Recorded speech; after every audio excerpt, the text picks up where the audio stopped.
Welcome to episode 1 of Christian Geeks Classic Rockcast. I'm Steve and I'm Britt. And we're coming to you this first episode. We just want to get to know you guys a little bit, or let you know us a little bit, kind of where we come from, why we're doing this, and that sort of thing. And then we'll get into a little bit later our top 3 albums of all time, which the ones we chose this week. Yeah. I mean, because ultimately, I think that the top 3 albums it's unfair to every other album in my collection, which is hundreds and hundreds of albums, and ultimately that's, I mean, if we only had 3 albums that were important to us, I think that this would be a very short podcast. Yeah, absolutely. So we intend to be doing this for a while. We have a long list that will probably be added to, that was added to today that I haven't told you about, Britt, sorry. I saw you that saw? You added. I didn't see what it was. No, well, I mean, I've added a stack of CDs over there that we need to look at later. So, but anyway, so that's the idea, is that we just want to get to know you a little bit on this first one and kind of tell you where we come from and how we know each other and that sort of thing, and then we'll get right into the top 3 albums. Absolutely. Sound good? It's going to be good. All right. You want me to lead it off? Yeah, all kick right. it off, man. Well, I'm Steve. I'm a Christian. I'm also a geek, and I'm also classic. That's about as far as I can go with that. But really, what I grew up in a small town, a fairly small town in the southern part of Georgia, and we were, pretty sheltered when it comes to what types of music we listen to, and I look back on that relatively fondly, because there was a lot of music out there that wasn't necessarily beneficial during the 70s and the 80s, but we did I was aware of pop music and that sort of thing. At some point, my parents introduced me to some contemporary Christian music. The likes of Dallas Home and Evie and some of those kind of things, and it was fine. I mean, it was probably not exactly my cup of tea, but it was what it was. They weren't hymns. They weren't hymns. They were contemporary music that occasionally used drums and guitar, but nothing too screechy. Yeah. But then around the mid 80s, or actually, I guess maybe a little bit earlier than that, I received a boombox in, I think it was 83, for Christmas, and as part of that, the first 2 cassettes that came with that boombox that my parents got for me was Steve Taylor, I Want to Be a Clone, and Petra, Never Say Die. So those were my first, and it wasn't like I'd never heard music before, but those were the first tapes that I owned that were mine, that I could play on this boombox. I still have it. I still have it to this day. I think that's amazing. You still have it. That was 38 years ago. I still have this boombox. It doesn't work real well, but I still have it. And when my wife she starts cleaning up and she sees it, and I have to remind her this is important. So that was an interesting beginning to sort of like the edgier side of Christian music. You had Petra, which is pretty mainstream Christian rock, and Steve Taylor, which is not as mainstream, a little more pushing the edges of absolutely. Yeah, he was controversial, kind of challenging the church in a lot of areas and that sort of thing. So that was kind of where I got my start, and it kind of went from there. I mean, I was all over the map, getting Leon Patillo and then Daniel Amos, Vox Humana. I was just bouncing all over the place. And I think, and that's fine, because I kind of like that anyway. Yeah, I think you and I are similar in that, because back in the 80s, back in the old days, there was definitely like this cliquish attitude towards music. Like, if you like this one kind of music, you didn't like this. And I think we were both odd in that, because like I had metalhead friends who liked Christian metal, and they would turn up their noses that I would like Adam Again or Michael W. Smith, or I would listen to Amy Grant. I listened to a little bit of everything. Of course, I really liked metal, and as you'll see on the podcast, like those will be where a lot of my experience was. But all that to say is, I would listen to anything that was good. Like some of my favorite albums are not metal. So I think you and I are similar in that we really ran the gamut of a lot of different styles of music. And I kind of the yin to your yang on that. I liked metal, but it wasn't like my main thing. So there's a lot of heavier rock things, and the more melodic stuff I really liked, but I kind of got into that a little bit later. Well, kind of moving along, in the mid '80s, my dad was part of a group of men who they had businesses that they were doing different things and buying different businesses, and it was just entrepreneurial spirit, that kind of thing. But they were a group of Christian men, and so they bought a radio station, and that radio station, I can't remember exactly what the format was before, but basically whenever they bought it, they said we're going to go full contemporary Christian music, and so and kind of reaching that demographic of people who like Amy Grant, Michael W. Smith, that sort of thing. So I immediately was sort of gravitated toward that. I was too young. I was like 14 or 15 when they first bought that. But pretty much as soon as I turned 16, which was the year that the album that we're featuring next podcast came out, 1987, I started working there. And I was still in high school. And so I was just immediately thrown into just exposed to everything pretty much. As far as Christian music goes, contemporary Christian music, and then and there's a whole rock element to it too. And at the time, we had a rock show on Saturday afternoons, and I didn't host it at the time. We had other people that hosted it, and then over time, I eventually took that show over a couple of years after I started working there, and I got to know different people. Like I started trying to reported to Pure Rock Report, which was Kevin Allison's chart that he had, like as a national chart, and it started, I started getting to know a little bit of the record labeling, radio reps and things, and started, having, at least where I could talk and have relationships with those guys, and they would promote things to send things to us, and it was fun. I mean, that to me, dude, I'm so jealous. Yeah, you guys are going to hear this a lot on this podcast, Steve and I really hit it off, and part of it was I was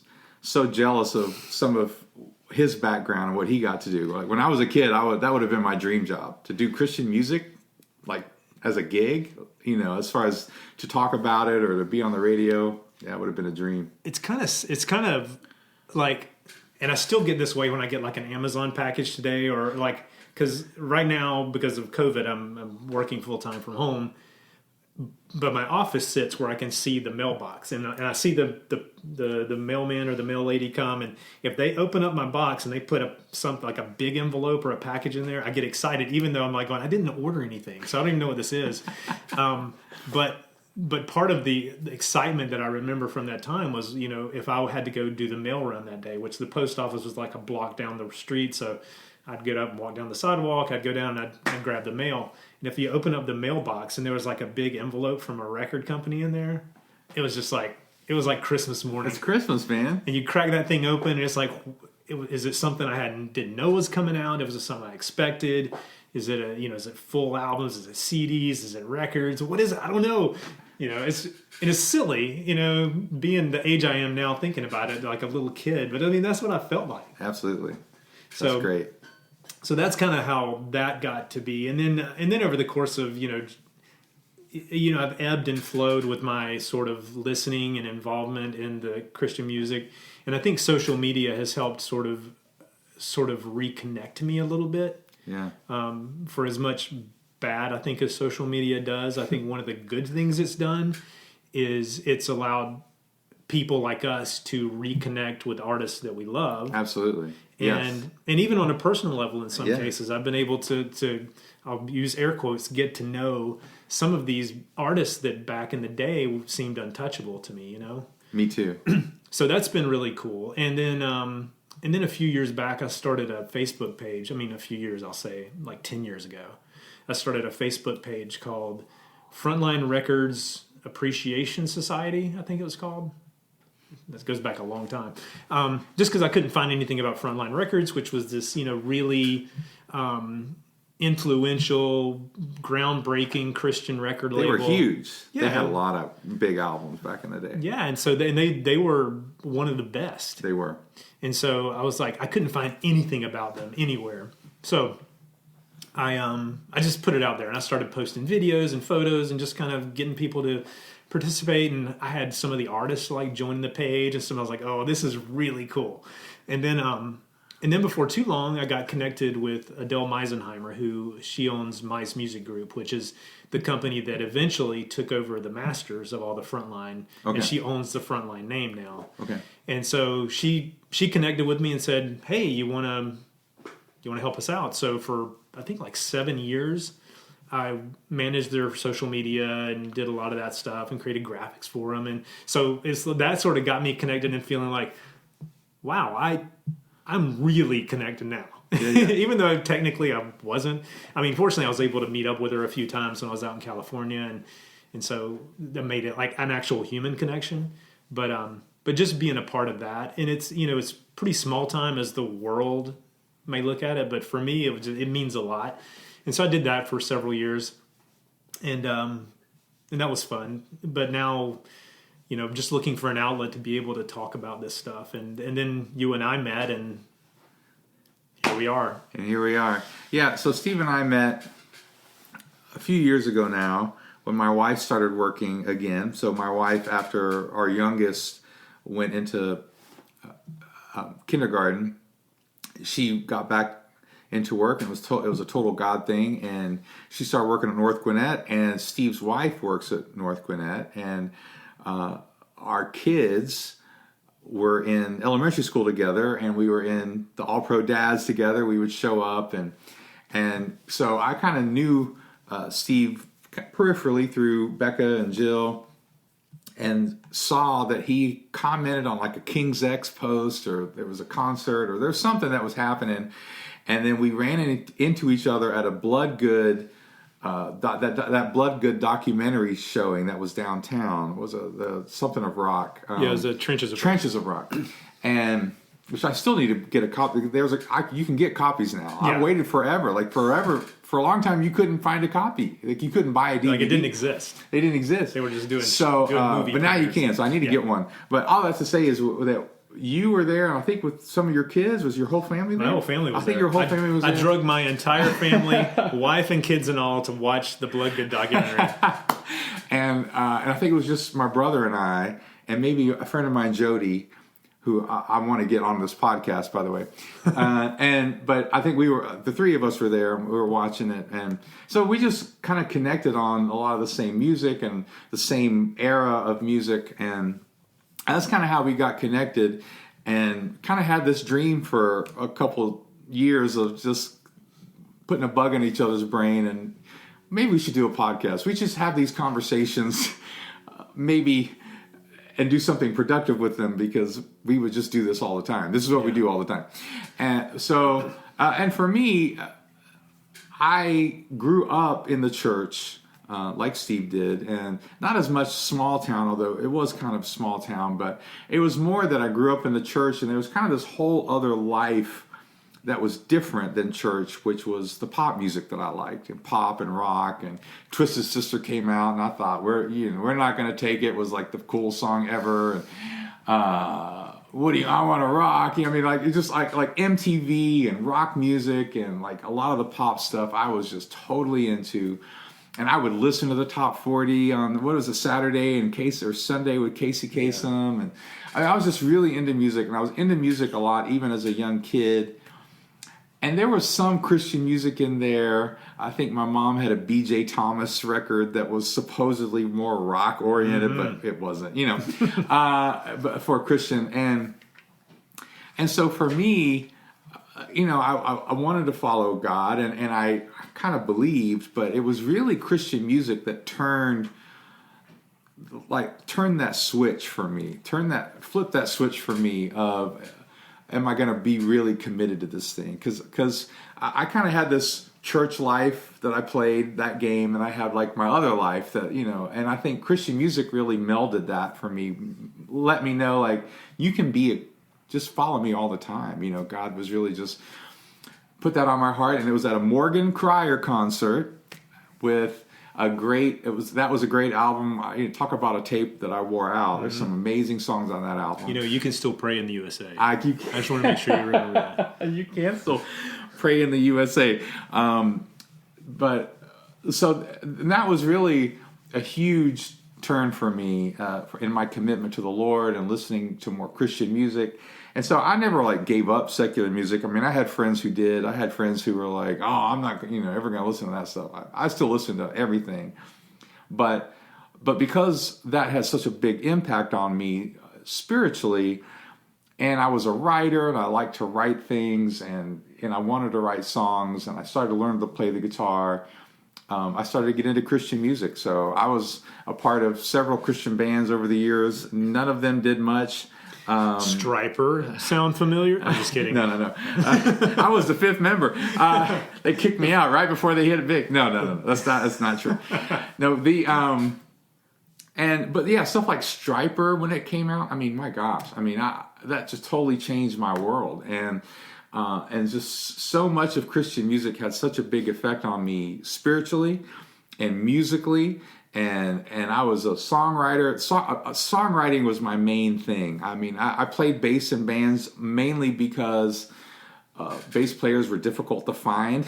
Everyone wanted to play guitar, or they wanted to sing, or they wanted to play drums. But very few people wanted to play the bass. So I would write the songs and then say, "Well, I'll play the bass," And I did some bands where I sang and did other things too. But songwriting was my main thing. So over the years, that just kind of became, what I did a lot and got involved with. And man, every time there was a Christian rock show or even pop rock, everything from Wes King to Susan Ashton to we probably went to see everybody. Mm-hmm. But definitely anything rock or metal. I mean, we were there. We went to, Six Flags and Atlanta Fest.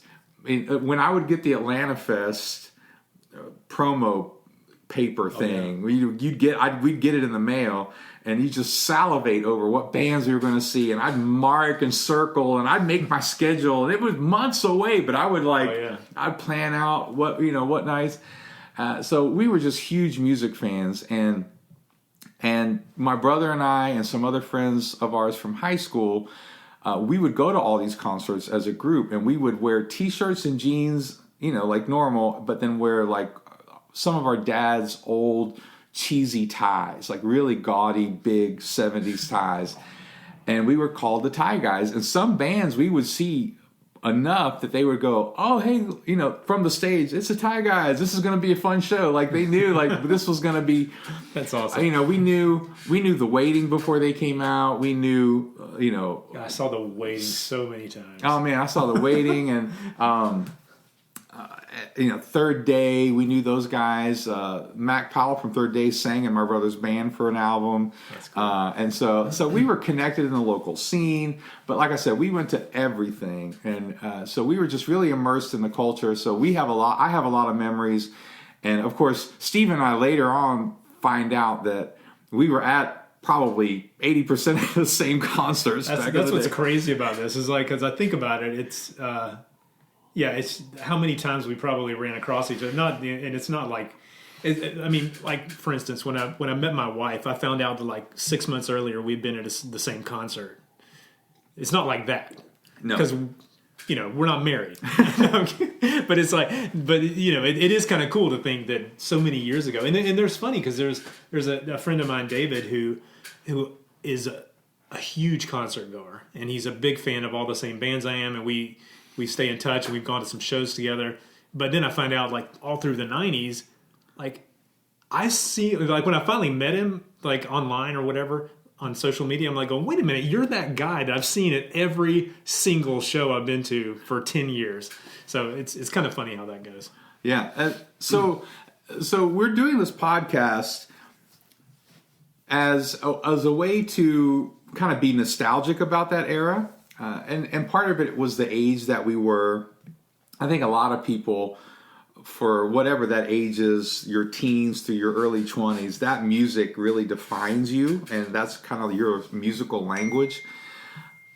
At the same time, looking back, Christian music's really changed, and Christian music, looking back, there really was like this golden era, in my opinion, of Christian music where they were like every genre was going to have something pumped out, and a lot of times there was at least one band or artist that was really unique and quality within that genre. And you had really challenging lyrics. You had amazing musicians. The production started out kind of crappy, I think, in a lot of, like in the early 80s. I still listen to it now and go, man, I listen to it a lot, but like now I can tell you some of the production was great, but it wasn't great, but the production got better. And at some point in the early 90s, some of that started to change as corporate. There's some corporations that bought out Christian record labels because they were making money. So they bought them out, and they kind of changed the vibe of it, and now it's become mostly worship music. And so the local radio station here that I listen to is mostly worship music, whereas 30 years ago it was Petra and more mainstream songs from even some rock bands, but you had a little bit of everything on there, and but it was artistry to me. It wasn't simple. Worship music is awesome, and I love worship music, but there's something about just that creativity and that art of a lot of those bands back and the artists back in those days that I kind of miss about Christian music today. And so that's one of the reasons why we're doing this. If we can get anybody to kind of go back and either rediscover or discover some of these old albums, and maybe encourage one person to actually not do worship music, just do something that's expressive and relatable to modern culture, and I think that to me would be the hugest win for me. Yeah, and we're at a good point in time. Music, I mean, from a music business standpoint, I'll just say that, for doing something like this and helping people discover, because like 5 years ago, a lot of this stuff you wouldn't have been able to find on streaming services. So true. Spotify or whatever. The availability is there. Now, granted, the artists don't make a ton of money from it, which kind of stinks, but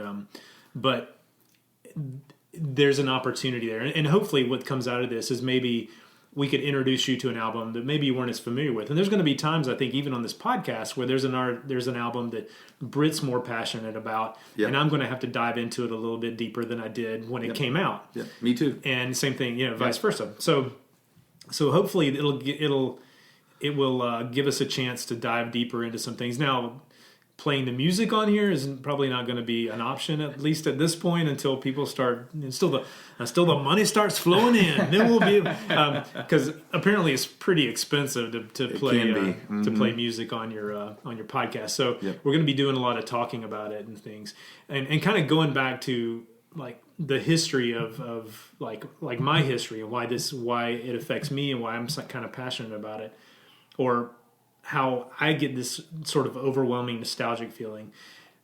So I was doing the Christian radio thing up until 1991 when I did it longer than that, because I would go back down and visit, but I moved to Atlanta in 1991, which 30 years ago this year. Getting old. But I moved up to Atlanta, and from where I grew up, the opportunities were to see shows were not real. I mean, we would go to Jacksonville, Florida. That's where we would go for shows, and we would basically go usually as a youth group. We would get on the bus. We'd go down to see Petra. We'd get on a bus. We'd go down to see Milo and Ever. We'd get on a bus and we'd go down to like whatever they were having down at the park by the St. Johns River, and whatever. I think it was FM 88. Okay. WNCM. That was and if I could pick up WNCM in my small town there in South Georgia, it was the most exciting time because they played the best music. I mean, and like whenever I was doing DJing at our radio station, I would try to mimic sort of their playlist, because they were, if you're familiar with like sort of the musical categorizations, there was like adult contemporary, there was CHR, Contemporary Hit Radio, and it was rock. And I wanted to lean into CHR as much as I could, which was going to be somewhere between rock and pop, and that's what they did. So I loved it. I loved to listen to it. But anyway, I digress. So in '91, when I moved to Atlanta, then shows started. I mean, like it's a hotbed for concerts and things, and then a couple of guys started up the Shades of Grey magazine, and then they started up the Pterodactyl. Remember the Pterodactyl? Which was a club. I was there almost every day. Every band that came through there, we were there. And I don't even live anywhere near there. No, we didn't either. Yeah, but I would truck it all the way up to Marietta to go see these bands, because they bring in Sixpence None the Richer. They bring in 77s. They bring in the Throws. They bring in all these bands that I love. So that, and then the Strand a little later. Yep. But just the fact that we had, and that's kind of part of what you're saying is like that's not happening now. No. Either going to play, the bands that come through are going to play nobody's playing concerts now, but they're either going to be a big name that can book a center stage or a club, like a real concert venue, or they're going to play at a church, and there's nothing in between really. So, but back then there was a real culture of and you wouldn't see Whiteheart at the Pterodactyl. No. But you would see Whiteheart at like the Civic Center, and it would be incredible, and it would be a rock show that was clearly for God. Yep. And it was absolutely. Well, and the culture of the day back then was an evangelical tool. This was a tool to try to get people saved. They would have altar calls, they would have messages, and they would have people talk, and they'd have even speakers and pastors come in and do a little, quick message at the end. And they really used it. Local churches use it as a way to reach out to young people. Mm-hmm.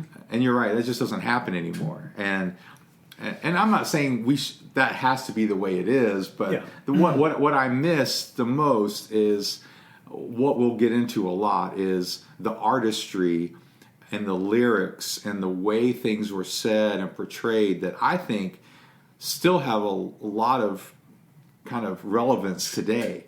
Because when I listen to some of those albums from back then, not just even getting ready for this podcast, but still just when I listen to some of those albums, I'm like, that's still relevant. Like their message is what they're saying.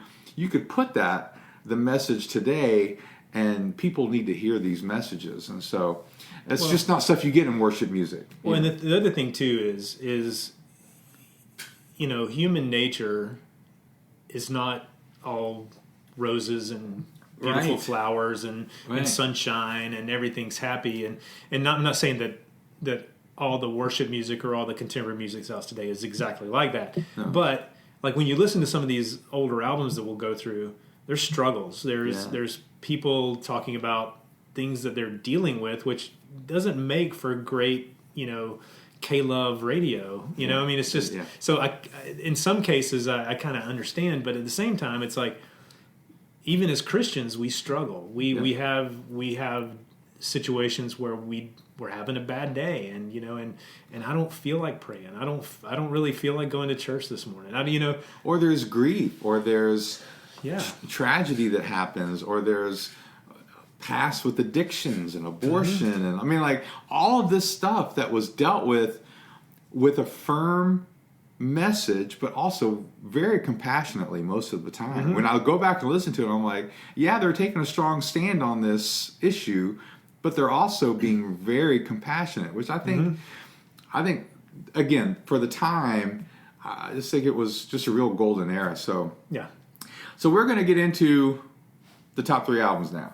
Let's go 3, 2, 1. Do you have them in order?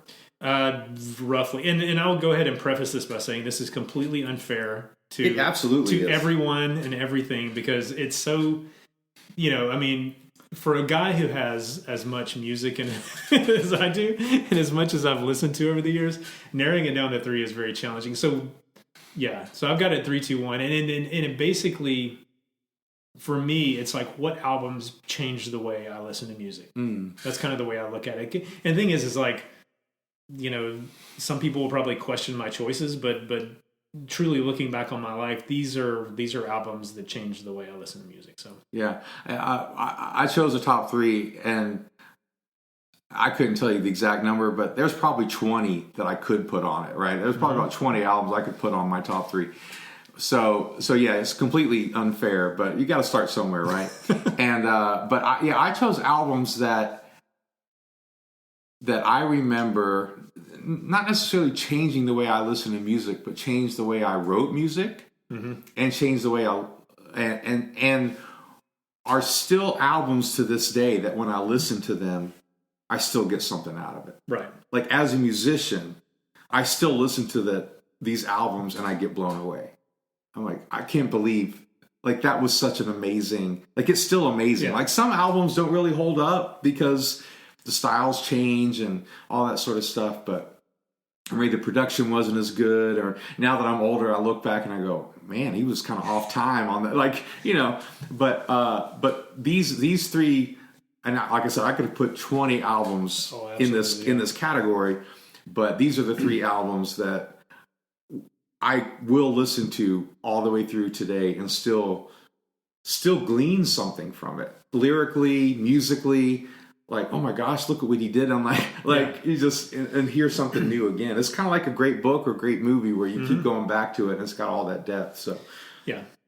All right, what's your number 3? Okay, number 3. And some of this, think about the time that we were in, think about the time when this album was released and sort of and I'll just preface it. Don't think about the band now. Think about the band then. Right. In a lot of cases, because and think about me then, even though nobody listening probably knew me then. No, but I would say that number 3 for me is U2 War.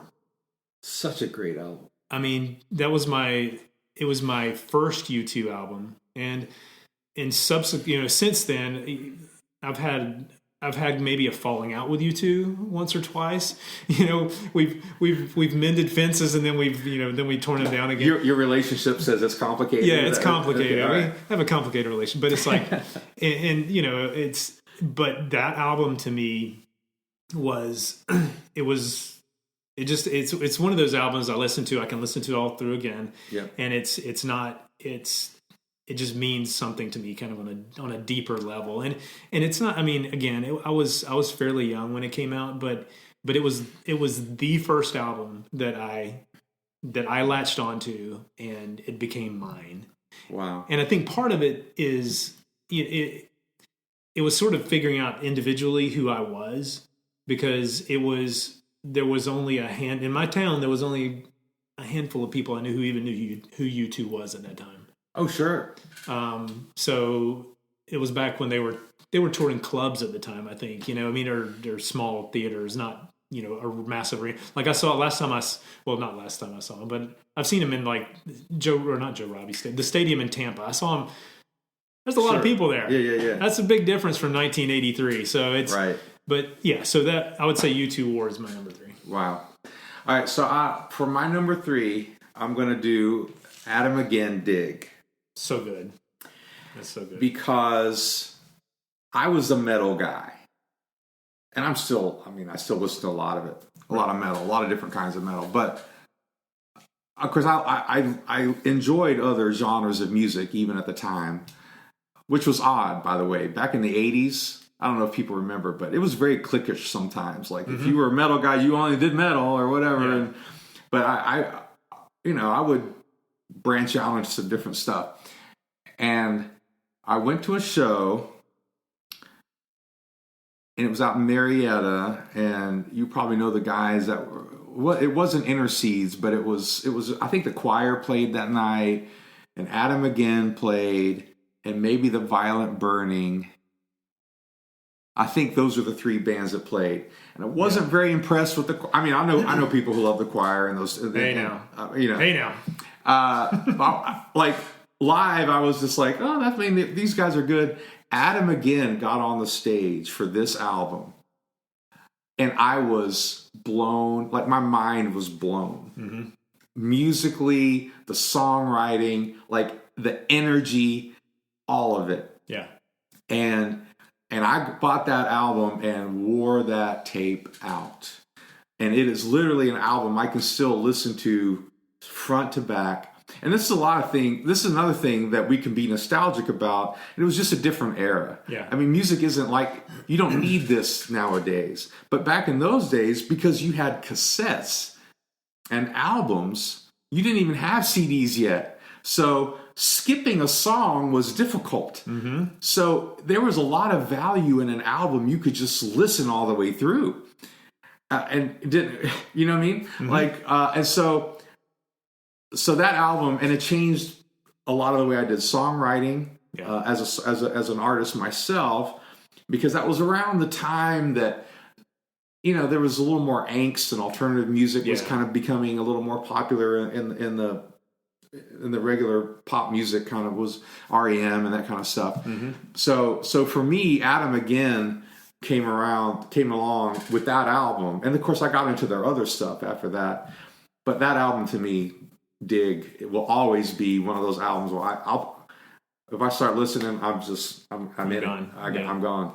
Well, I mean, to me, front to back, and that's one that's probably was fighting into the top three. It really wanted to be there, and I wanted it to be there, but we had to have a chat. No, but it's truly one of the best albums I own by far. And it's funny because I saw them for the first time. I was probably at that show. I'm sure you were. But I saw them for the first time at Cornerstone. Excuse me, in '91, and I broke my camera. And I'm not a dancer. I'm a 2 left feet, just white guy. I broke my camera dancing at that show because it was just like John Knox was just killing it. And I don't know, it just the groove on that record. Well, a lot of their records. I mean, they John Knox is. I mean, it's unreal how good he was, and still is, I'm sure. Well, and just just kind of throwing this out there, Whiteheart is one of my all-time favorite Christian rock bands. I was so disappointed when John Knox joined it because I was like, he's a funk drummer. He needs to be funky. So, but I mean, he did great with Whiteheart, but still, I was like, no.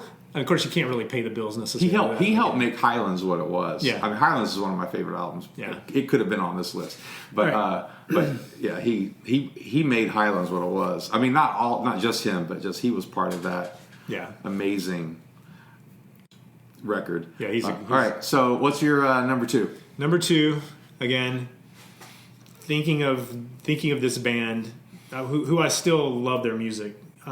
But they're complicated. We've already mentioned them once. Is King's X, Gretchen Goes to Nebraska. That album, I was in college at the time when I got that album, and again, I can't remember if it was before or after Morgan Cryer talked to me about it, but sorry, I feel like I'm name dropping really bad. Yeah, me and Morgan were hanging out. He's not name dropping, guys. He really did do all this stuff. Yeah, and we were eating at Shoney's. I mean, I can't make this stuff up. But I just remember from the very first note, and it's funny because you find out later sort of especially reading about them, and you find out why their music was different and why it made you feel a certain way and why it was produced and you could just tell it felt different. It was like the harmonies, because I'm a big melodic guy. I love harmonies. I love crunchy guitars. You find out they're doing drop D tuning, which I wasn't all that familiar with. But then it's like you weave all that stuff into sort of like the Narnia aspects of that album and kind of this, I don't know, just the whole thing. And they were, at that time, they were very spiritual. They were very, they were, the more so than they are now. But the whole thing for me was just, again, front to back. Front to back, man. I totally agree. Front to back, the guitar work on that album is borderline genius. It's incredible. And it's not even that he is fast. Like, he is super fast, but that's not even what makes it. Like, he's probably my favorite guitar player. I wouldn't say he's the best guitar player that ever played guitar, but he is my favorite guitar player because he's one of those guys that can legitimately go from blues and pull it off and go to metal and shred and pull it off. Like he can, and he does it perfectly. He pulls it off. So my number 2 is Faith, Hope, Love by King's X. And it's not even that he's fast. Like, he is super fast. And it's not even what makes it. Like, he's one of And I got into them a little bit with Gretchen, but I didn't really appreciate them until I got Faith, Hope, Love. And by the way, guys, like Steve said, King's X, I would not put them in a Christian band category now. But they were a Christian band back in those days. I mean, they had an album that was called Faith, Hope, and Love, right? I mean, like they had, I think they had the scripture even in that album. They had like the 1 Corinthians 13 or whatever. Yeah. And so that album was so eclectic. And that's so, again, front to back, I can listen to every song. It goes from this weird 6 Broken Soldiers to a song about civil rights, and it goes to a song about abortion. It goes to, I mean, it just covers so much. And it's got all of those elements that made, Gretchen just as good.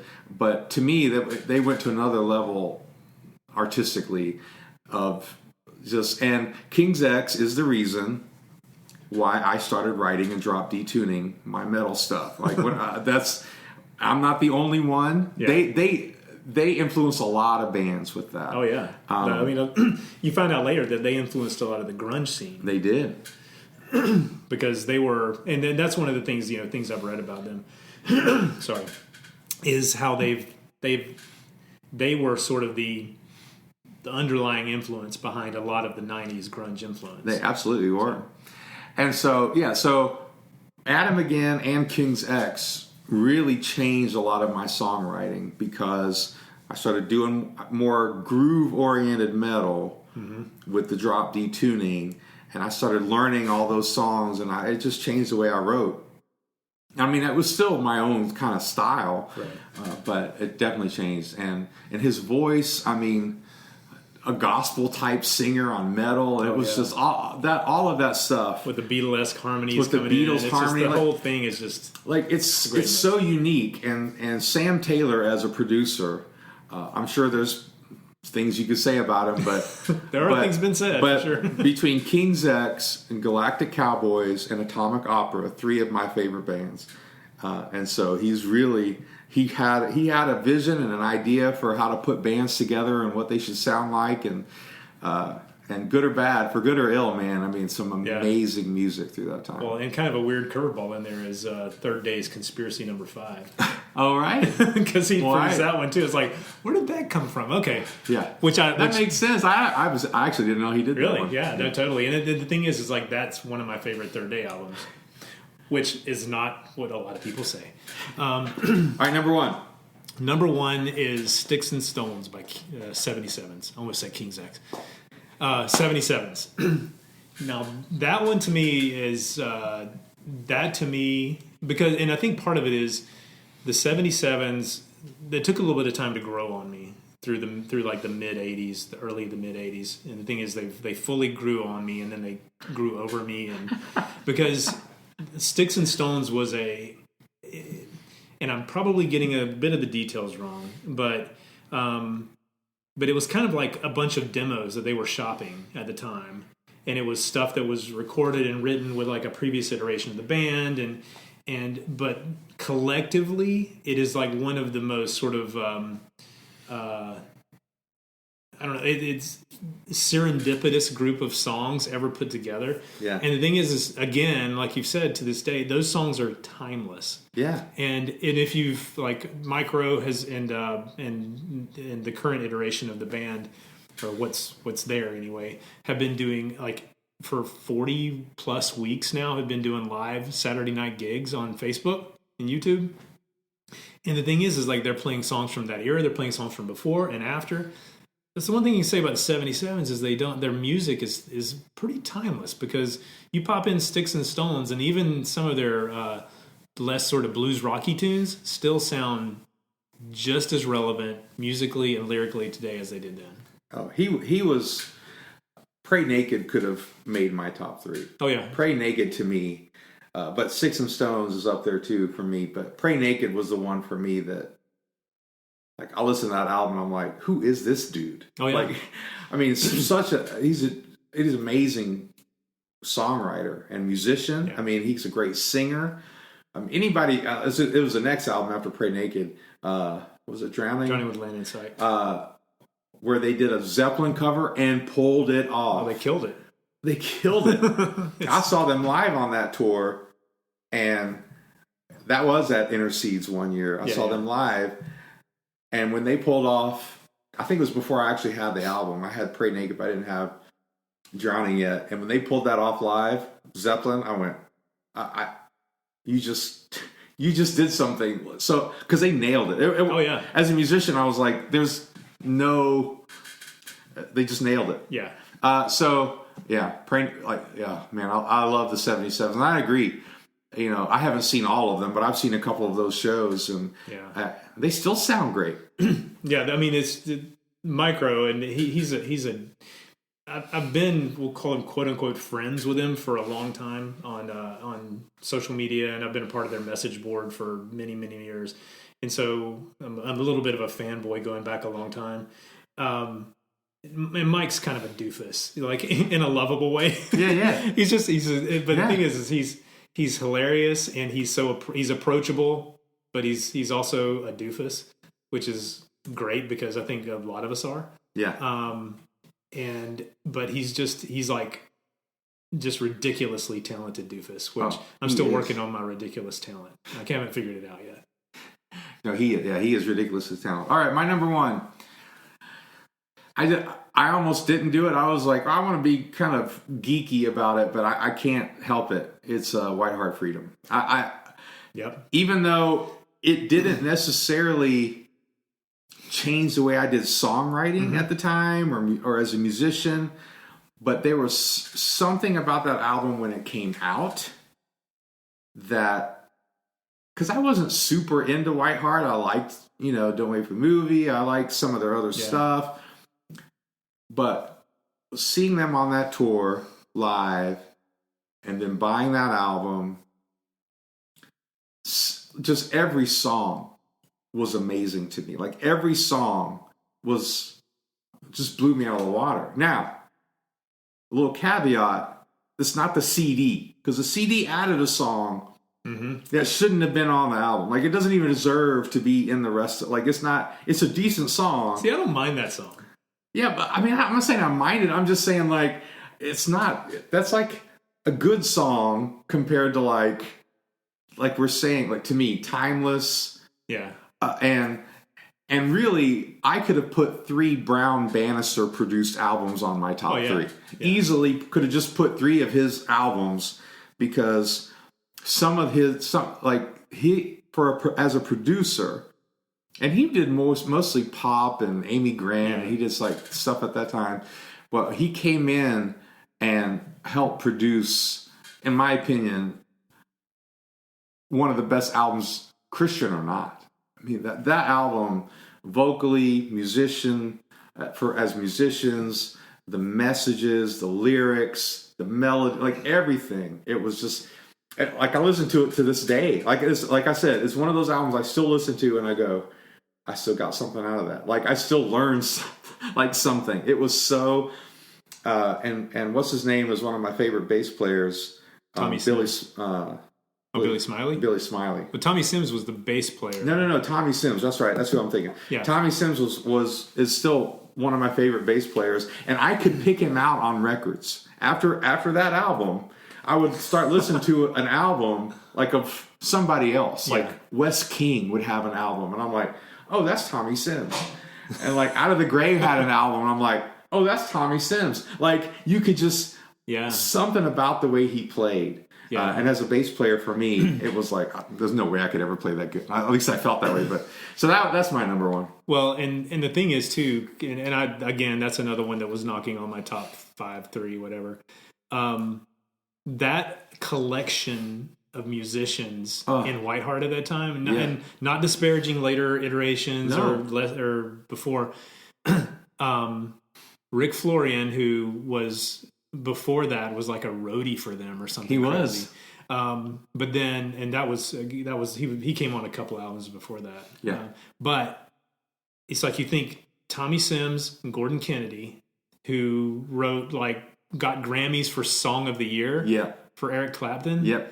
Which is ridiculous, So those two guys were in the band, and and then Was it? No, it was Gordon Kennedy. It was Tommy Sims went on to be in the E Street Band, I think, for a while. Yes, he played in the E Street Band for a while. And then you've got, and then Gershmal and Billy Smiley. Those guys are just like, mainstays. But I mean, because they were the ones that sort of. And Chris McHugh was the drummer, right? And he was on like every great album. Yeah. Like, for a couple of years, he was a studio. So those guys, after Whiteheart, became studio musicians. Oh, yeah. For some amazing albums. And it's just so, like I said, it's easily one of the top albums ever made, in my opinion. Like, whether it's Christian or not.